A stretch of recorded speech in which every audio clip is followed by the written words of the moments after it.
High, মায়ের সাথে বাগানে এসে আজ দেখছি আবারও এত সবজি হয়ে আছে।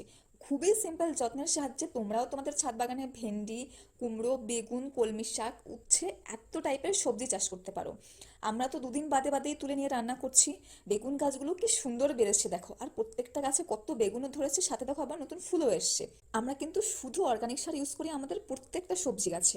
বেগুন তোলা তো শেষ হয়ে গেল, এবার দেখো ভেন্ডি গাছেও কয়েকটা ভেন্ডি ধরেছে। মা যখন সকালবেলা ডেইলি ছাদে আসে তো মাঝে মাঝে ভেন্ডি তুলে নিয়ে যায়। আর এই যে দুদিন বাদে বাদে এত সুন্দর বৃষ্টি হচ্ছে, এই বৃষ্টিটা পেয়ে প্রত্যেকটা গাছ কিন্তু আরো ভালোভাবে গ্রোথ ধরেছে। আর কলমি শাকের কথা কি বলবো, দুদিন বাদে বাদেই বড় হয়ে যায়, আমরা তো নিজেরাই খেয়ে শেষ করতে পারছি না। আর এরম 4খানা ট্রেতে মা কলমি শাক বসিয়েছে, তোমরাও কিন্তু ছাদ বাগানে এরম কলমি শাক করে নিতে পারো, তাহলে দেখবার বাজার থেকে কিনে খেতে হচ্ছে না। কি কি তুললে সবাইকে বলো। বেগুন, ভেন্ডি, আর কলমি শাক, সবাইকে টাটা করে দাও। ছাতা।